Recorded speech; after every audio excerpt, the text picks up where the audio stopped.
Can you show me the doll that you like best or that you like to play with? This one. This one.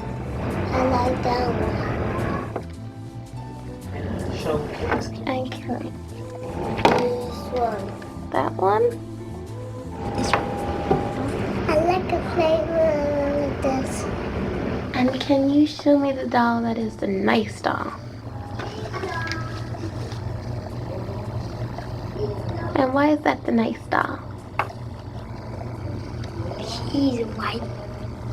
And can you show me the doll that looks bad? Okay. And can you and why does that look bad? Because it's black. And why do you think that's a nice doll? Because she's white.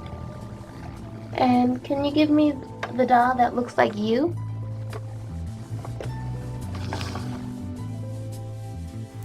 On se retrouve aujourd'hui parce que j'avais vraiment envie de parler.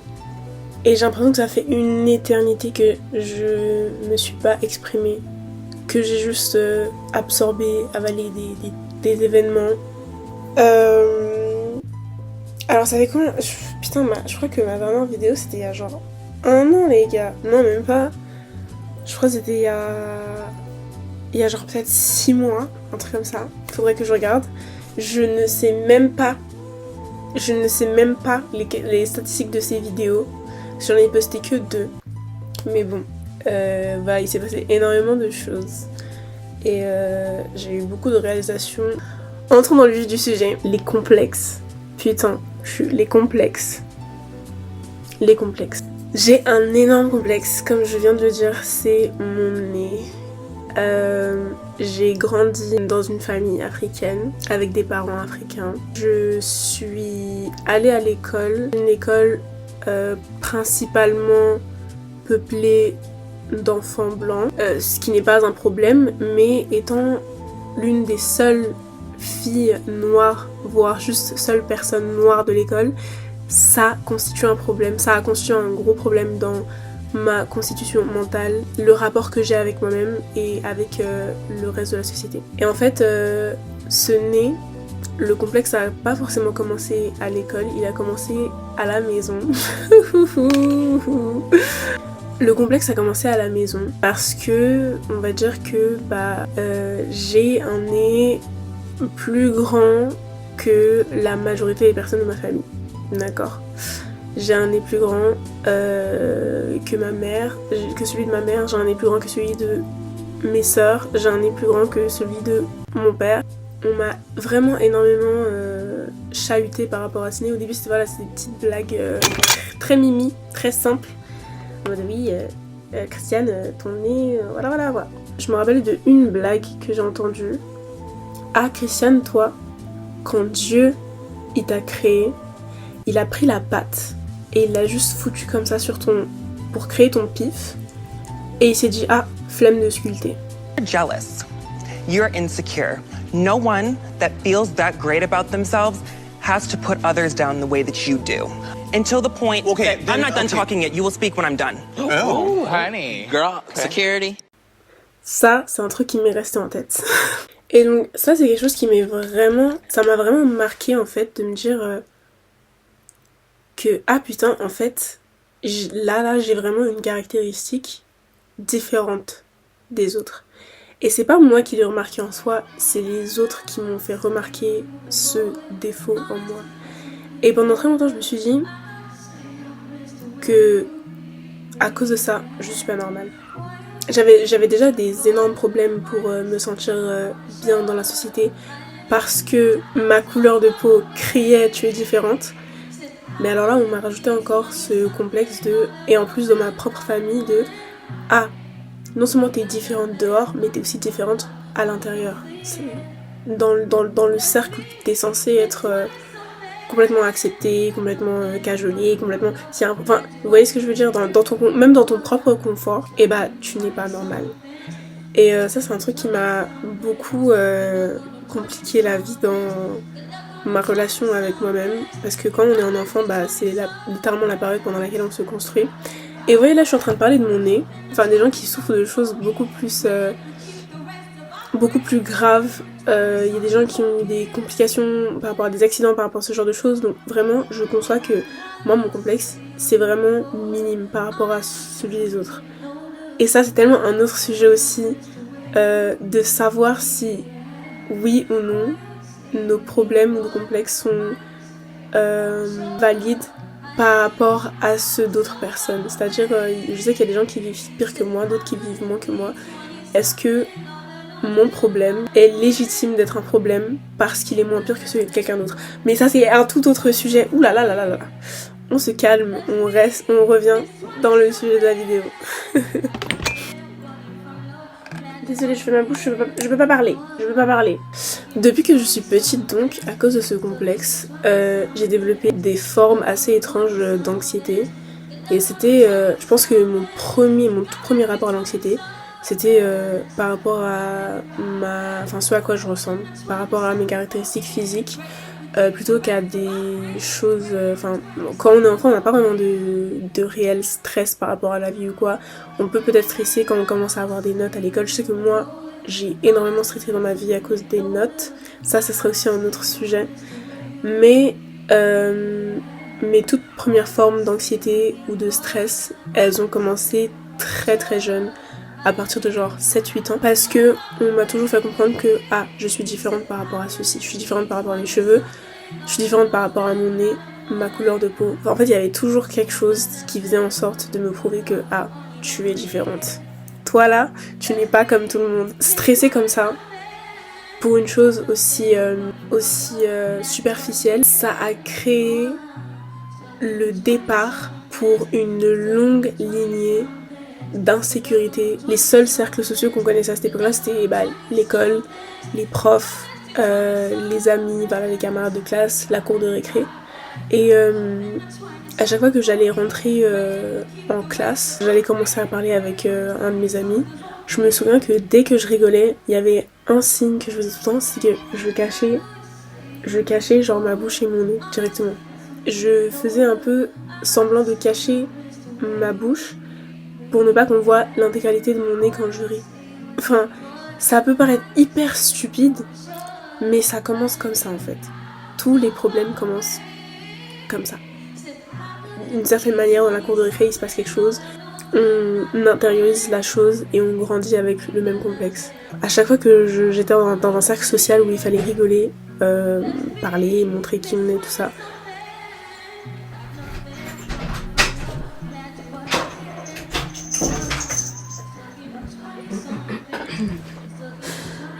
tu peux mettre ton casque s'il te plaît?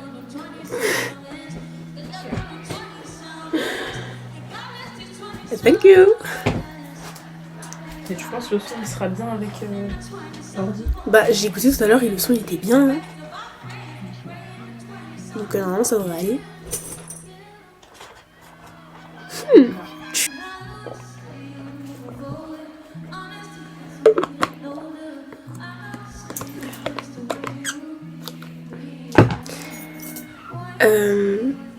Donc voilà, après ce premier contexte social que l'on rencontre, il y a d'autres contextes qui viendront après qui seront encore plus importants. Et je pense que dans la construction d'un être humain, c'est hyper important de commencer un peu son enfance, son adolescence, avec un minimum de confiance en soi. Après ça dépend. Et en plus je pense que tout ça c'est propre à chacun. Et que si c'est pas les complexes qui constituent un problème pour la construction d'un enfant, ça peut être d'autres problèmes.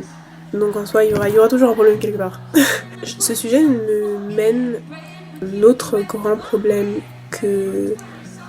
qu'on a aujourd'hui. Et je vais dire on, parce que je sais que pour ça perso je suis pas la seule. Je pense que je m'en suis rendu compte en parlant avec mes amis, en regardant un peu ce qui se passe sur les réseaux sociaux. Et justement, le problème des réseaux sociaux.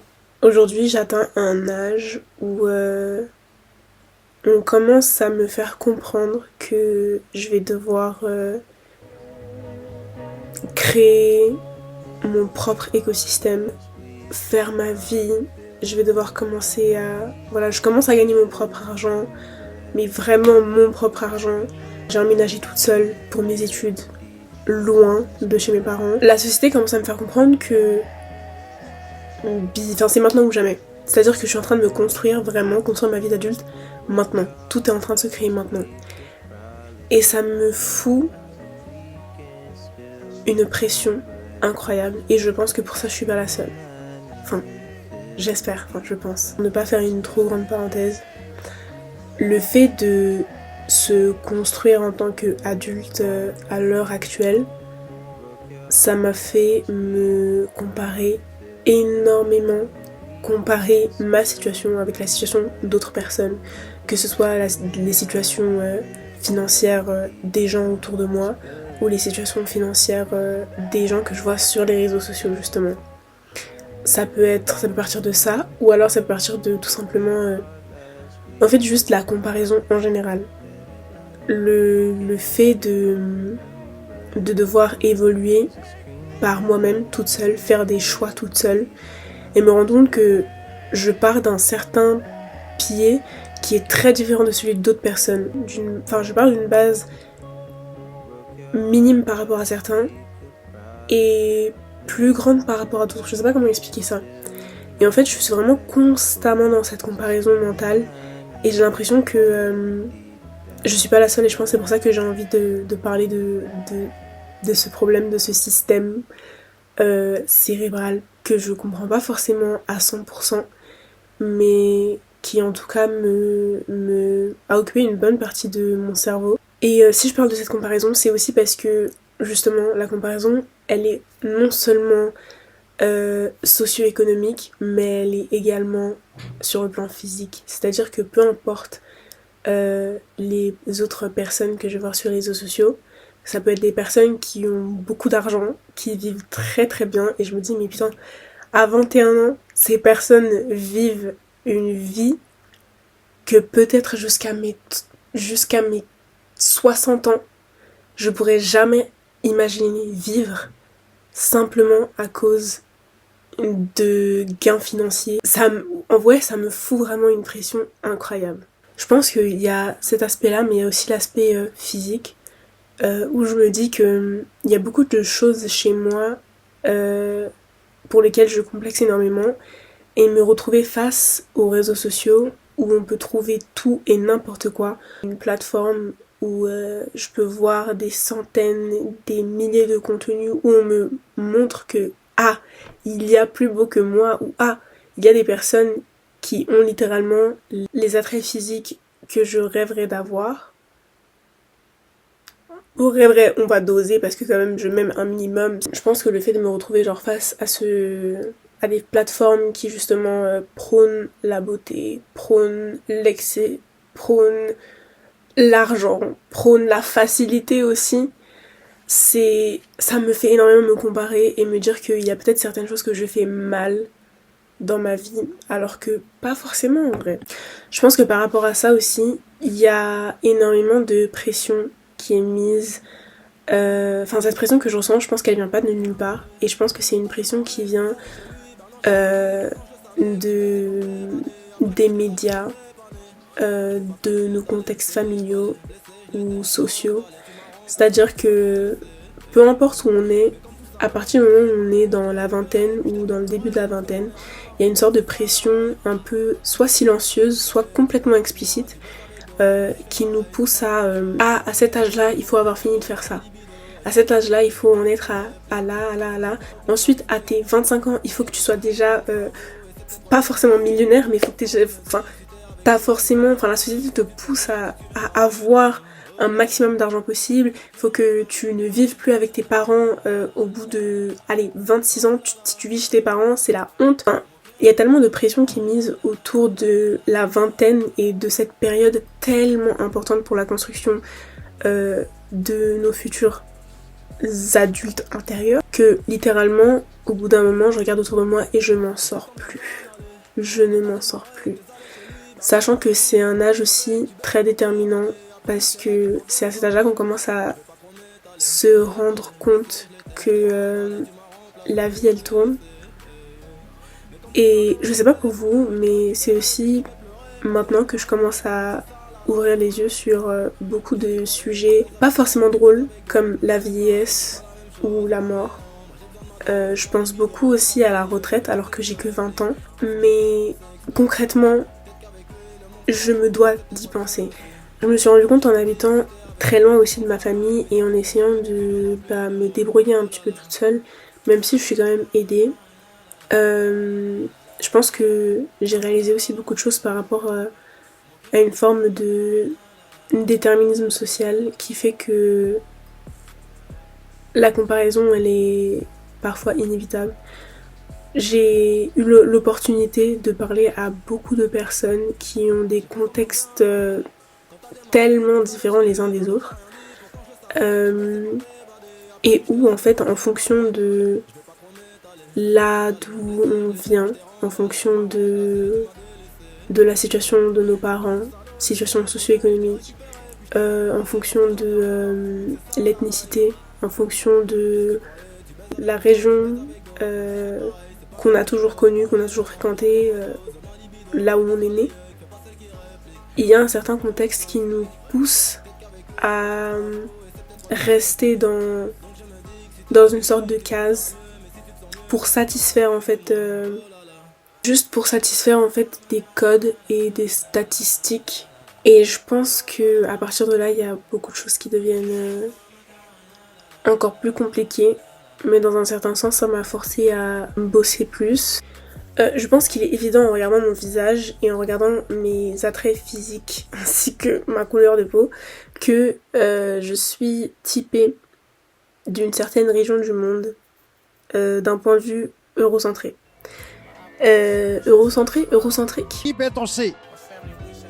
Je me perds dans mes mots du dictionnaire là. Mais dans mon contexte familial, dans un contexte africain, en fait on m'a toujours forcé, poussé à travailler 2 fois plus pour arriver au même niveau que les personnes, juste pour me faire reconnaître en matière. Et depuis que je suis petite, on m'a un peu imposé ce système de toi, en tant que jeune fille noire dans la société, tu dois pousser 2 fois plus, 3 fois plus que les autres pour pouvoir atteindre ne serait-ce que la moitié du niveau des personnes qui sont déjà intégrées normalement. En fait, dans ce contexte-là, on attend tellement de moi. Il y a ce phénomène super frustrant qui arrive à la scission entre le fait de ne rien attendre de toi et le fait d'avoir des attentes extrêmes à ton égard, qui est juste aberrant. C'est-à-dire que dans cette scission, il y a une perte de repère qui est extrême parce que peu importe qui tu te sens être, à partir du moment où tu es né, on attend quelque chose de toi. Que ce soit attendre de toi d'être une merde, de finir dans une poubelle, ou alors attendre de toi de devenir un médecin réputé, avocat réputé. On attend quelque chose de toi, on attend que tu sois quelque chose que tu ne ressens pas forcément. Et c'est super frustrant parce que je me suis vraiment posé la question de mais moi qu'est-ce que je veux, en me rendant compte que en fait on veut pas savoir ce que je veux. Personne ne veut savoir ce que je veux vraiment. Et je sais pas. C'est super triste parce que aussi je me rends compte que peu importe si combien je parle, combien je me bats, et bah ça sera jamais suffisant. Il y aura toujours un moment où on va attendre quelque chose de moi. Et qu'est-ce que je fais dans ce moment-là où j'ai pas forcément envie de jeter tous mes efforts à la poubelle, mais en même temps j'ai pas forcément envie non plus de décevoir. Mais au final, est-ce qu'en faisant ça je me décevrai pas moi-même? Donc pour ne pas finir la vidéo sur une note trop négative quand même, il y a cette technique que j'ai essayé d'appliquer récemment par rapport à mon anxiété, qui est de voir un peu l'anxiété comme par exemple, si je me réveille un matin et que très souvent ça m'arrive de me réveiller et d'avoir une espèce de boule au ventre, dont je ne connais pas l'origine, je sais pas d'où ça vient, je sais pas si... Enfin, je n'ai aucune idée d'où ça vient. J'essaie de voir un peu cette boule d'anxiété comme une espèce de pelote de laine. Peut-être que ça vient de quelque part et j'ai peut-être dû voir quelque chose comme ça, ou des fois le cerveau il mélange un peu les informations quelque part et puis il les ressort à un moment, je sais pas où est-ce que je l'ai vu, peut-être que ça existe déjà, je sais pas, une technique qui existe déjà. Mais j'essaie de voir ça comme une pelote de laine avec plusieurs fils entortillés, je sais pas, avec des espèces de nœuds un peu partout. Et j'essaye en fait de délier les nœuds en voyant un peu le nœud comme une métaphore du problème. Mais c'est-à-dire du problème qui serait extérieur à moi. C'est-à-dire toutes les petites choses en fait qui ne partent pas de ma volonté, qui ne partent pas de mon influence et qui sont des facteurs extérieurs qui pourraient faire en sorte que là maintenant je me sens mal. Et en fait c'est délier ces nœuds un à un pour me permettre d'avoir un fil droit et de me rendre compte que ah ok, là maintenant je peux un peu stabiliser ma situation parce que je me rends compte que toutes ces choses là en fait je n'ai pas forcément de contrôle dessus et que c'est un peu des événements canons aussi et que j'ai pas forcément le contrôle de tout. Et ça me mène à un sujet que j'ai adoré récemment. Il y a un sujet en anglais, c'est surtout des youtubeurs américains que je regarde qui parlent de ça. En anglais ils disent surrender. Surrendering, c'est en fait se laisser aller et juste donner ses, on va dire entre guillemets, ses craintes, ses peurs. En fait juste se laisser aller, laisser son être aller et juste se donner à... Il n'y a pas forcément de destinataire, mais c'est juste... Ça part juste de soi-même en fait. C'est-à-dire se laisser aller et se rendre compte qu'il y a des événements qui... Il y a des choses qui ne peuvent pas... Enfin, il y a des choses qui ont lieu et qui ne viennent pas de notre volonté. Et malgré toute la bonne volonté qu'on y mettra, ça peut ou ne pas fonctionner. Et en fait, surrender, c'est vraiment se laisser aller et se laisser emporter par le courant. Je sais que c'est pas forcément la bonne solution quand on a du travail à faire, on a des choses à faire et puis il y a des dates à accepter. Mais c'est à prendre avec des pincettes. C'est une forme de très très légère thérapie. Faut pas tout prendre au sérieux non plus ce qu'on voit sur internet. Mais c'est-à-dire que certaines fois, il y a des sujets qui ne demandent pas de nous qu'on s'en inquiète autant. Juste mettre les priorités là où il faut. Et pour le reste, c'est surrender. Parce qu'il y a beaucoup de choses pour lesquelles on n'a pas forcément de pouvoir over. Donc j'espère que ce sera utile cette vidéo. J'avais juste envie de revenir. Et de revenir de manière... Enfin faire des vidéos peut-être un peu moins longues pour pouvoir genre revenir de manière un peu plus fréquente. Et voilà.